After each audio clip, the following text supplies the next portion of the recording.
नमस्कार, यूट्यूब ज्ञान में आपका स्वागत है। इस वीडियो में हम लेकर आए हैं 7वीं जेपीएससी की जो सूचना जारी हुई है या जारी होने वाली है, जिसकी सूचना हमें अखबारों के माध्यम से मिल रही है, उसकी हम बात करेंगे इस वीडियो में। कितनी सीटें होंगी उसकी भी बात करेंगे, साथ ही यह भी बात करेंगे कि आपकी स्ट्रेटजी उसके लिए कैसी होनी चाहिए। तो दोस्तों, सबसे पहले तो ये जान लें कि झारखंड लोक सेवा आयोग में छठी जेपीएससी परीक्षा की मेंस की परीक्षा हो चुकी है। उसकी जांच प्रक्रिया के बाद इंटरव्यू लिया जाएगा, उसके बाद रिजल्ट आएगा। और एक ट्रेडिशन है झारखंड में कि जब तक पुराना वैकेंसी क्लियर नहीं होता है तब तक नया नहीं आता है। तो अगर 7वीं जेपीएससी की अधिसूचना आती है तो ये बड़े आश्चर्य की बात होगी हमारे लिए। लेकिन अखबारों में सूचना आई है कि 7वीं जेपीएससी परीक्षा के लिए जो है वो सीटें मांगी गई है। आइए इस बात देखते हैं उसको। देखिए, इस अखबार में कहा गया है कि 7वीं जेपीएससी परीक्षा में 400 पदों पर नियुक्ति की जाएगी। लेकिन ध्यान रखिए कि ये आगे डिटेल में कहता है कि अधियाचना की तैयारी में जुटा हुआ, यानी कि जो 400 पदों की रिक्तियों की बात की जा रही है वो संभावित है। यह निश्चित नहीं है कि 400 पद हो गए। हालांकि हमें जानकारी मिली थी कि यह 400 से अधिक हो सकती है।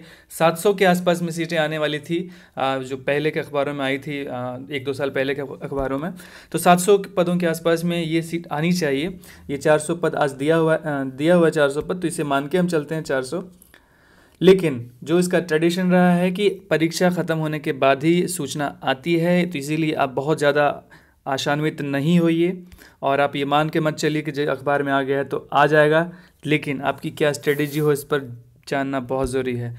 अगर आपने मेंस की परीक्षा दी है जेपीएससी की, तब तो आपको क्लियर है कि क्या है पढ़ना, क्या नहीं पढ़ना है, सारी चीज़ें क्लियर होंगी। अगर आपने 7वीं जेपीएससी को लक्ष्य रखा है, तब क्या होना चाहिए आपका स्ट्रेटेजी, इस पर हम बात करते हैं। देखिए, जो अभी का जो समय है उसमें आप अपने ऑप्शनल पेपर का जो उपन्यास होंगे या जो कविताएं होंगी, कहानियां होंगी, उसे आप पढ़ लीजिए। ऑप्शनल अगर आपका क्लियर अभी हो जाता है, आपने उसे पढ़ लिया है, तो आपके लिए बहुत आसान हो जाएगा। हालांकि डिटेल्ड सिलेबस का जो है हम लोग इसको स्ट्रेटेजी हम लोग बनाएंगे, उसके लिए हम वीडियो लेकर आएंगे। लेकिन अब मान के चलिए कि ये अभी जो परीक्षा होने वाली है, जो यहाँ पे लिखा है इसने, देखिए यहाँ पे स्पष्ट ये लिखता है अखबार कि साक्षात्कार लिया जाएगा, इसके तहत प्रक्रिया नियुक्त की जाएगी। सरकार छठी जेपीएससी नियुक्ति के तुरंत बाद नियुक्ति करना चाह रही है। देखिए, अभी जो है कॉपी जांच होने में काफ़ी वक्त लगेगा। ये प्रक्रिया लगभग साल 1.5 साल तो लगेगा ही लगेगा। तो यानी कि इस अखबार ने ऊपर कुछ और लिखा है, नीचे कुछ और लिखा है, ठीक है। तो आप पूरी तरह से मत मानिए कि 7वीं जेपीएससी 1-2 महीनों में आ जाएगी या 3 महीनों में आ जाएगी। ऐसी संभावना बिल्कुल ही नहीं है, बहुत कम संभावना है। हालांकि सरकार बदलने के बाद कुछ भी हो सकता है, लेकिन इसकी संभावना हमारे अनुसार नहीं है।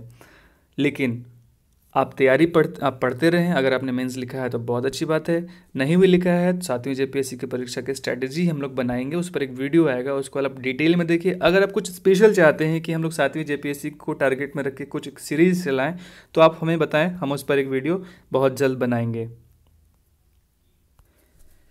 देखिए, इससे पहले भी इसकी चर्चा हुई थी, अखबारों में आया भी था कि सरकार ने अब तक आयोग को उपलब्ध नहीं कराई है 7वीं की रिक्तियाँ। यानी कि चर्चा है जो बहुत पहले से चली आ रही है, ये काफ़ी पुरानी न्यूज़ क्लिप है ये। तो इसमें देखिएगा कि एक बार तो इसने कहा था कि छठी और 7वीं सिविल सेवा एक साथ लेने की हो रही है तैयारी, जबकि ऐसी कुछ भी चर्चा नहीं थी आयोग में, ऐसी कुछ भी बात नहीं थी। तो ये तो है जेपीएससी की बात तब तक नहीं आप मानिए जब तक कि उसकी सूचना लीगल रूप से नहीं आ जाती है, नोटिस नहीं आ जाता है, तब तक आप उसे नहीं मानिए। लेकिन आपके लिए एक विशेष बात यह है इस यूट्यूब ज्ञान के माध्यम से कि जो जेपीएससी मेंस 6th की जो मेंस की परीक्षा हुई है, उसके सारे पेपर को डिटेल्ड से देखिए, उसके प्रश्नों की प्रकृति को समझिए। हमने उसका एनालिसिस वीडियो बनाया है, उसको आप लोग देखिए। इससे क्या होगा कि आप 7वीं जेपीएससी के लिए बहुत एक मजबूत कैंडिडेट के रूप में खड़े रहेंगे। आपको उस समय कोई समस्या नहीं होगी, हौच-पौच की स्थिति नहीं आएगी, सिलेबस आपको बहुत क्लियर रहेगा। तो उस समय आपको ना पीटी के लिए परेशानी होगी, ना मेंस के लिए परेशानी होगी।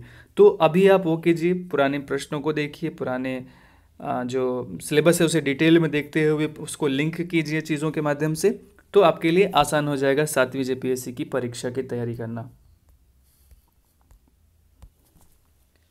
तो इस तरह से हम लोग ये मानते हैं कि जब तक इसका क्लियर नहीं करेगा तब तक 7वीं की अधिसूचना नहीं आएगी। अगर आती भी है तो आप चूँकि तैयार हैं, आपने अभी हाल ही में लिखा है एग्ज़ाम, तो आप तैयार होंगे। लेकिन हम लोग एक डिटेल्ड वीडियो लाएंगे, उसके माध्यम से आप अपनी स्ट्रेटेजी बनाएं। अभी आप अपने ऑप्शनल के जो नॉवेल हैं, जो पोएम हैं, जो कहानियाँ हैं, उसे आप पढ़ते रहें, उसको पढ़ लें ताकि आपको उसमें अंक प्राप्त करने आसान हो जाएं। दूसरी बात यह है कि जीएस के लिए हम लोग बहुत डिटेल्ड वीडियो सीरीज़ भी चलाएंगे 7वीं जेपीएससी के लिए, तो आपको बहुत ज़्यादा समस्या नहीं आएगी। एक हम लोग बुक लिस्ट भी जारी करेंगे किस किस किताबों से आपको पढ़नी चाहिए, किनको नहीं पढ़ना चाहिए, क्योंकि बहुत बड़ा सिलेबस है, बहुत ही साइंटिफिक रूप से विभाजित किया गया है पूरे जेपीएससी के सिलेबस को। तो आपको उसमें पढ़ने में आसानी होगी ही, दिक्कत नहीं होगी, क्योंकि एकदम पूरी तरह से विभाजित है कि इस खंड से एक प्रश्न, इस खंड से 2 प्रश्न, ऐसे करके विभाजित है। तो आपको बहुत ज़्यादा इधर उधर भागने की ज़रूरत नहीं है। हमारे साथ बने रहें, हम आपको 7 जेपीएससी की ओर आराम से लेकर चलेंगे। आप इधर उधर की बातों से परेशान मत होइए। सोशल साइट्स पे जो न्यूज़ आते हैं उनको मत देखिए, जो सूचना आती है, जो अधिसूचना आती है, उस पर फोकस कीजिए। Thank you. अगर आपको यह वीडियो पसंद आया तो लाइक करें, अपने दोस्तों के साथ शेयर करें, साथ ही सब्सक्राइब करते हुए बेल आइकन भी दबा लें। Thank you.